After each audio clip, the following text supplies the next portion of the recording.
The Vatican and China reach an historic deal. What it means for the future of the church in the communist country. The world gathers. We're in New York City as President Trump prepares to address the UN General Assembly, plus how Catholic issues are being handled. Another accuser. A second sexual misconduct allegation against Supreme Court nominee Brett Kavanaugh, a lifelong Catholic. And a beacon of hope. Pope Francis delivers a message to the faithful in the Baltic states. On EWTN News Nightly for Monday, September 24th, 2018.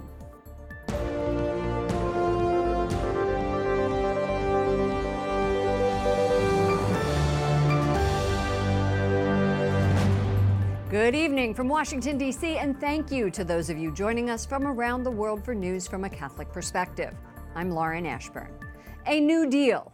The Vatican and China reach a provisional agreement over the appointment of bishops. It's a breakthrough on an issue that prevented diplomatic relations for decades and divided Chinese Catholics. The Vatican is calling the deal pastoral, not political.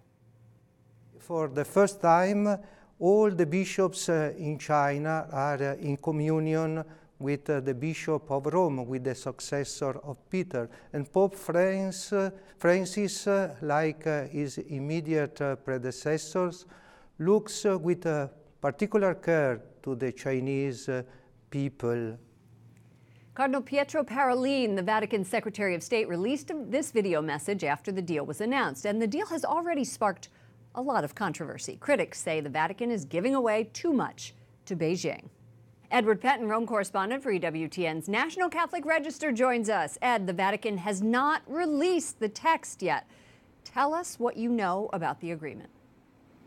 Well, what we know, Lauren, is that the Pope has lifted the excommunications on 7 bishops of the Chinese Patriotic Association, the Chinese state church. He's lifted those excommunications because they'd been appointed without papal approval. That's part of the agreement, but we don't know much else. We know from the Vatican that this is a pastoral, not a political agreement. It's the fruit of dialogue, but we don't know any more details. What we do suspect, though, is that it's an agreement between the Chinese authorities and the Holy See to appoint bishops, and that future appointment of bishops will be done in consultation with the Chinese authorities and the Church. So the Vatican's number 2 official, Cardinal Pietro Parolin, indicated that the Pope and Chinese authorities would jointly approve new bishops. Does the Pope have veto power over bishops? Well, this was something that was discussed in the talks between the Holy See and China, but we don't know if that's actually happened because, as I say, we don't have any details about this agreement. We only know what's been said, which is basically it's a pastoral, not a political agreement. Will this agreement help Catholics in China live their faith more freely? Well, the Vatican is saying that what it does is it lifts obstacles between the Patriotic Association, the Chinese-backed church, and the underground church, and it also lifts the obstacles, removes the obstacles between the Pope and the Chinese church. But what we don't know really is how this is going to play out. What we hear is that it's a great risk. People are very upset about it, particularly Cardinal Joseph Zen, who's a former Bishop of Hong Kong. He said it's an incredible betrayal and it's handing over the church to the wolves. But we're going to have to just see, I think. There's a lot of apprehension about it, a lot of unknowns, but also because there's a big crackdown going on in China at the moment, the biggest one apparently since 1982. So it doesn't necessarily augur well, but as I say, I think people are just going to have to wait and see. I think that's the attitude that a lot of people are taking to see whether this is going to have the effect that the Vatican wants. Edward Pentin, Rome correspondent for EWTN's National Catholic Register. Thank you, Ed. Thank you, Lauren. The scourge of drug addiction continues to claim too many lives in the United States and in nations around the world. Today, we commit to fighting the drug epidemic together. On his first day at the United Nations General Assembly, President Trump speaks to the group fighting the scourge of illegal drugs around the world. This week, he is redoubling his commitment to America first while shining a spotlight on the threat he says Iran poses to the Middle East and beyond. President Trump, who also announced he'll hold a second summit soon with North Korea's Kim Jong-un, isn't the only high-profile leader in the Big Apple this week. Over 120 diplomats and heads of state are in town, working to solve some of the biggest global challenges. Correspondent Wyatt Goolsbee is following all of the events at the UN this week. He joins us from Manhattan. Good evening, Wyatt. Good evening, Lauren. This is the single busiest week of the year here at the United Nations. Dignitaries are holding meetings on a variety of topics, from the plight of migrants and refugees to providing clean water and medicine to remote parts of Africa, all issues Catholic groups have been working on for decades. All eyes are on the 73rd Annual United Nations General Assembly. Here, all 193 members have equal representation and work together on a wide range of international issues. Our prayers tonight are well timed. The Secretary General, Antonio Guterres, says one of the biggest this year is creating sustainable societies, fulfilling basic needs like shelter, water, education, and medical care. Father Roger Landry, who works at the Holy See's mission to the UN, says it's an issue that goes to the heart of the church, lifting the poor out of poverty. We've been on the ground all over the world trying to do that with education, through poverty alleviation programs, through economic starters, wells, and what drinking water can actually do to an economy. One of the biggest Catholic organizations doing just that is Caritas International. I recently spoke via Skype to Samuel Zahn Okologo, who spoke about sustainable development at the UN in 2015. He is based in Ghana, where there is a need for the church's leadership. One of the important dimensions of the church that it is able to reach the so-called deprived areas. The church is everywhere. Every nook and cranny of this country, you can feel the presence of the church, and it really touches the lives of people. The Catholic Church also strives to emphasize the dignity of every human person. Anna Halpine is the founder of World Youth Alliance, which works to promote the value of life and the family. And so we always have to start with a person-centered response. What does this human person in front of me need? And that answer can vary in times and place. It varies throughout a person's life.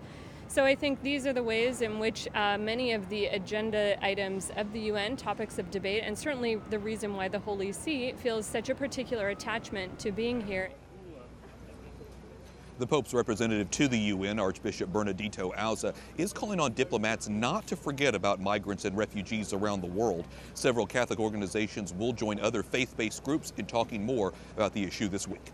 Lauren? Wyatt, you're going to be following President Trump's meetings as well. What's on his docket? Well, Lauren, President Trump gives his speech here at the United Nations tomorrow morning. A number of other world leaders will also speak throughout the day. In addition, President Trump and the Secretary of State, Mike Pompeo, will be meeting with on the sidelines with a number of other world leaders. Lauren? Correspondent Wyatt Goolsbee reporting from the United Nations in New York City. Thank you, Wyatt. Deputy Attorney General Rod Rosenstein remains on the job despite a flurry of media reports throughout the day announcing he had resigned or was going to be fired. It comes days after a New York Times article said Rosenstein had planned to remove President Trump from office. White House correspondent Mark Irons reports. Good evening, Mark. Good evening, Lauren. Rod Rosenstein denies that New York Times report. He was here at the White House today for what was later described as a pre-scheduled meeting, but he reportedly was expecting to be fired by Chief of Staff John Kelly. That did not happen. Now, in a call for transparency, the president says he'll be meeting with Rosenstein later this week. Rod Rosenstein leaves the White House today, remaining in his role as Deputy Attorney General. Morning media reports said Rosenstein had resigned, then that he was headed to the White House expecting to be fired Monday by the president's chief of staff, John Kelly. On Friday, the New York Times reported Rosenstein had discussed the possibility of secretly recording the president and invoking the Constitution to have the cabinet remove him from office in the days after the president fired FBI Director James Comey. Rosenstein called the report inaccurate and factually incorrect. Today, White House Press Secretary Sarah Sanders released this statement saying, at the request of Deputy Attorney General Rod Rosenstein, he and President Trump had an extended conversation to discuss the recent news stories. Because the president is at the United Nations General Assembly and has a full schedule with leaders from around the world, they will meet on Thursday when the president returns to Washington, D.C. The fate of Rosenstein remains unclear, but the president's frustration with the Department of Justice is well documented. Just look at what is now being exposed in our Department of Justice and the FBI. Look at what's going on. The president's frustration with the ongoing Russia investigation is also clear. He often calls it a witch hunt. The special counsel in that investigation, Robert Mueller, was appointed by Deputy Attorney General Rod Rosenstein, and Rosenstein oversees that investigation. So if he was fired or if he resigned, it could have an immediate impact on the Russia probe going forward. Lauren. White House correspondent Mark Irons. Thank you, Mark. Another major problem for Supreme Court nominee Brett Kavanaugh. A second woman accuses the judge of abuse. She says Kavanaugh exposed himself when they were students at Yale. He denies it.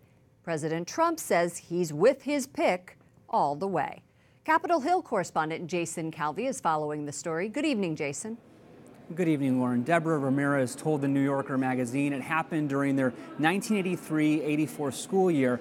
But she says her memory does contain some gaps because she'd been drinking.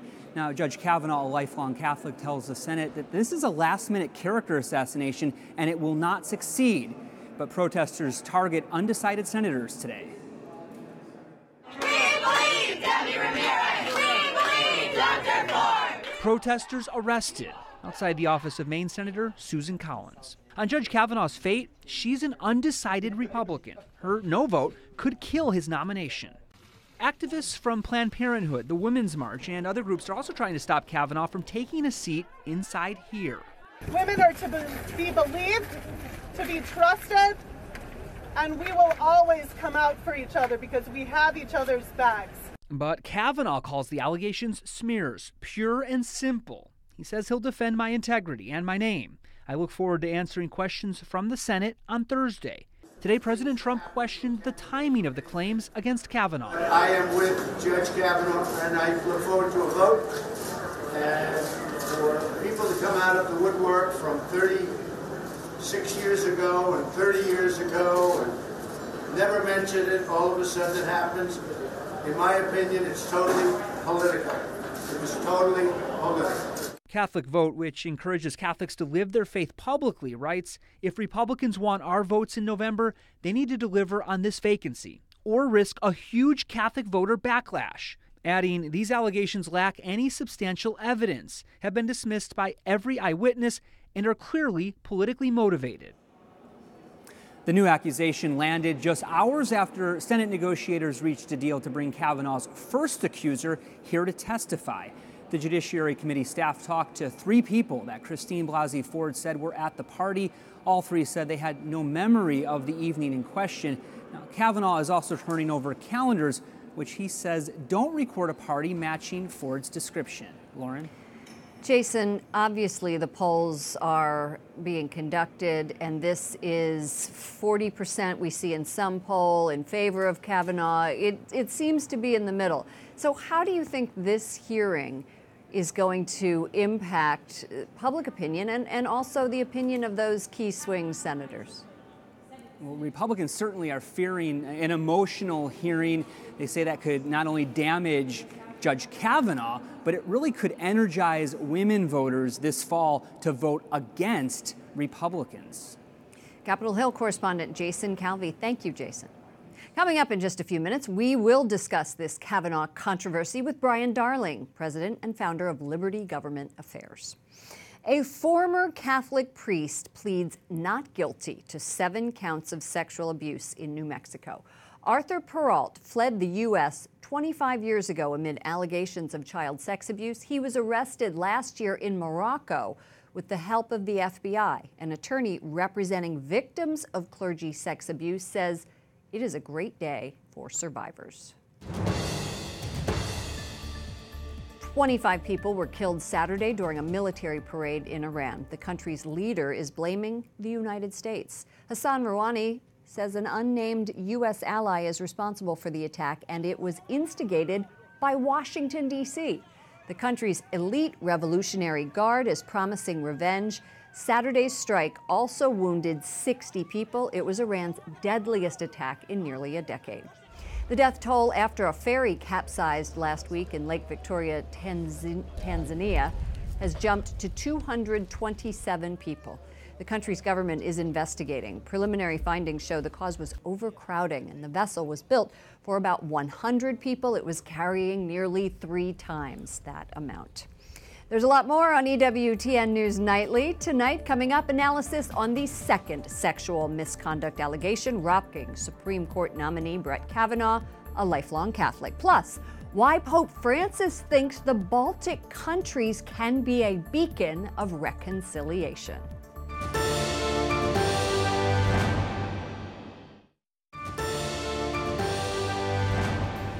Welcome back. As you heard earlier in the newscast, Supreme Court nominee Brett Kavanaugh is facing a second claim of sexual misconduct. He calls both, quote, smears, pure and simple. In a letter this afternoon to Senators Chuck Grassley and Dianne Feinstein, he says, quote, such grotesque and obvious character assassination, if allowed to succeed, will dissuade competent and good people of all political persuasions from service. Joining me now for more analysis is Brian Darling, president and founder of Liberty Government Affairs. Brian, welcome to the program. Thanks for having me on. Judge Kavanaugh's letter seems to draw a line in the sand for himself and future nominees. Do you agree? Yes, I think Judge Kavanaugh has said that he's denied any of these claims to be true. He's been very strong about it, and he said he's going to fight to restore his reputation in front of the world and in front of the Senate. But do you think that the process has devolved to such a point that good people will shy away from public service? Oh, yes, I think that's true. I mean, we're seeing a last-minute storm of accusations that are coming in a week before he was supposed to be voted on committee and 2 weeks before he was supposed to be voted on by the whole U.S. Senate. And these are last-minute, very serious accusations. It's very hard for him to defend against these accusations. I can't see why anybody would want to subject themselves to being put through this type of a public ringer. Well, the partisan divide seems to just widen over this nomination. Democrats are calling for a postponement of any further action until there can be a thorough hearing or investigation of all sexual misconduct allegations against Judge Kavanaugh. Republicans are more resolute than ever, backing him.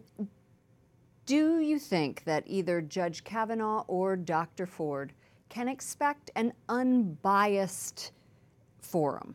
Not at all. I think what we're going to see is partisanship. We'll see the Democrats will be very partisan. The Republicans will be very partisan. We've seen this whole process break down, and it's not a new thing. I mean, this is something that judges have gone through for a long time. We've seen judges go before the Senate Judiciary Committee. They hardly ever answer any questions. So the process broke down a long time ago.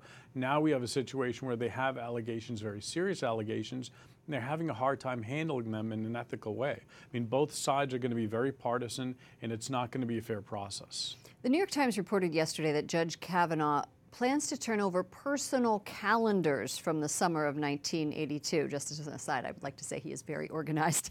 Presumably, this will document his whereabouts. As senators compare both accounts, what impact could this level of detail have on this testimony? Oh, it's going to have a lot of impact because ultimately the American people are going to watch this very closely. This is going to be a hearing that's going to be watched by all Americans. And we will see how the polls come out and how the American people react to see which witness they believe. And I think that will greatly impact this process because ultimately 90% of the Senate already knows how they're going to vote. There are a handful of senators it's two people, right? Yeah. Who this is really going to come down. In fairness to both sides, why not have the FBI investigate? Well, the FBI could investigate if the administration wanted them to investigate, but I think because actually the Senate could investigate on their own. It's unclear who is going to be asking these questions at Thursday's hearing. What's the political strategy for both sides? Have both sides miscalculated how voters are going to see the politicization of sexual abuse ahead of the midterms? Yeah, I think Republicans, it's an all-male Republican dais. You have all Republicans, all 11 members are the Republicans are male. So they're going to have a hard time questioning a female witness. And on the other side, Democrats really can't overreach. They need to be very fair about this process because people are going to look at them and to see if they can be fair about treating this judge who has some serious allegations. I mean, the most serious of all allegations that could destroy his reputation. I think Americans Americans will be watching how both sides treat this very closely. What does this confirmation vote represent to the president's base? Both pro-life and pro-religious liberty voters are hoping to see Judge Kavanaugh on the Supreme Court. That's right. I think that you look at Judge Kavanaugh's record, he's got a very conservative record. He's somebody who looks at the Constitution as it's written, and he's somebody who is consistent with the other conservative justices in the court. And many Americans voted for Donald Trump for one reason, to make sure he got good justices on the court. And so I think this is a very important issue. It's something that will have a dramatic impact on the midterm elections if he doesn't get confirmed or if he does get confirmed. Brian Darling, president and founder of Liberty Government Affairs. Brian, thank you so much for joining us. Thank you. The head of the U.S. Bishops' Conference's Committee on Domestic Justice is calling for a bipartisan approach to end the country's opioid crisis. Bishop Frank Duane of Venice, Florida, says in a letter, quote, "As the midterm elections and the end of the year approach, it can be difficult to complete complex legislation. The opioid crisis, however, cannot wait." The bishop says 72,000 Americans died last year of a drug overdose. There is much more to come on the show tonight. Up next, what the Holy Father is telling the faithful in 3 countries once under control of state-sponsored atheists.